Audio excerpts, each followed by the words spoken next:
யாக்கோபு நிருபம் 3:2-3 வாசிங்க.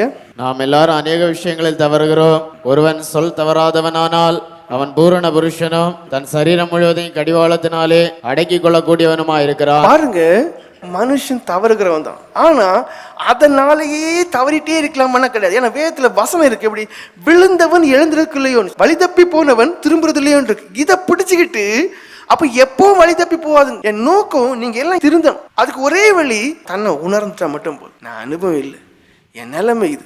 அப்ப என் சரீரத்தை நான் கண்ட்ரோல் பண்ண தெரியணும், அதுக்காண்டி ஆளணும். அப்படிங்கிற நிலைமைக்கு யாரும் வர விருப்பப்படல. வாசிங்க.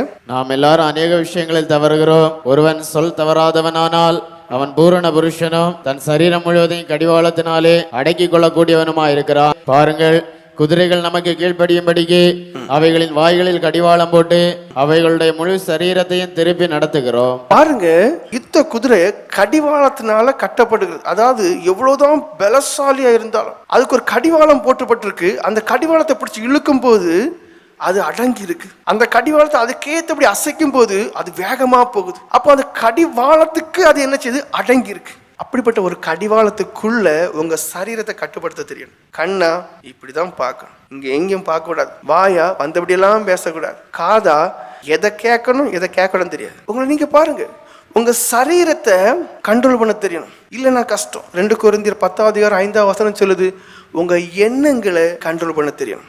அந்த எண்ணம் உங்களுக்கு மேலே இருந்து உங்களை நெருக்கி ஏவி உங்களை தப்பான கிரியைகள் செய்ய தூண்டக்கூடாது. இப்போ அநேகருடைய வாழ்க்கை அப்படிதான். அது உங்களை நெருக்க நெருக்க நெருக்க நெருக்க நீங்கள் என்ன பண்ணுறீங்க? அது உங்களை நடத்துகிற விதமாட்டே நீங்கள் ஒரு பொம்மை மாதிரி, ஒரு கழுதை மாதிரி அதுக்கு இசைஞ்சி அடிமையாகி போய் உங்களுக்கே தெரியுது இது சரியில்லை, செய்யக்கூடாது. ஆனால் அந்த எண்ணங்கள் உங்களை மேற்கொள்ளும் போது, நெருக்கும் போது நீங்கள் அடிமைகளை அதையே செய்யிட்டு போகிறீங்க. ரோமர்கள் நிருபம் 8:13-14 வாசிங்க. மாம்சத்தின்படி பிழைத்தால் சாவீர்கள், ஆவியினாலே சரீரத்தின் செய்களை அழித்தால் பிழைப்பீர்கள்.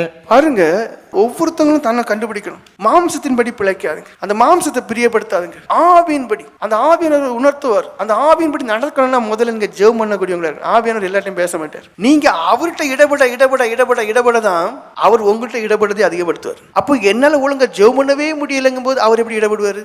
உங்களை விட்டு எவ்வளவோ தூரமா இருப்பார். அவர் பேசிட்டு தான் இருக்காரு, ஆனா உங்க காதுலால கேட்க முடியாது. நீங்க நெருங்கும் போதுதான், நீங்க நெருங்கி கிட்ட வரும்போது தான் கேட்க முடியும். அப்போ பரிசுத்த ஆவியானவரால் மட்டும்தான் ஒரு மனுஷனால சரீரத்தை கடிவாளம் போட்டு அடக்க முடியும். குதிரைக்கு விலை கொடுத்து வாங்கக்கூடியதான ஒரு தோல் மாதிரிப்பட்ட ஒண்ணு கடிவாளமா போட்டுடலாம். மனுஷனுக்கு அப்படிப்பட்ட தோலான ஒண்ணு மூக்குலயே வாயிலேயே போட்டு கடிவாளம் போல வைக்க முடியாது. ஏன்னா அது 5 அறிவு உள்ள மிருகம், இது 6 அறிவு உள்ள மிருகம். இது அடங்கி நிக்காது. இதுக்கு தெரியும் இந்த கை வச்சு பிரிச்சிடலான்னு, அதுக்கு தெரியாது பிரிச்சிடலான்னு. அப்போ இந்த சரீரத்தை கடிவாளம் போட்டு அடக்கி வைக்க வேண்டுமே ஆனால் ஒருத்தரால தான் முடியும். வேதம் தெளிவா சொல்லுது, பரிசுத்த ஆவியினால் மட்டும்தான்.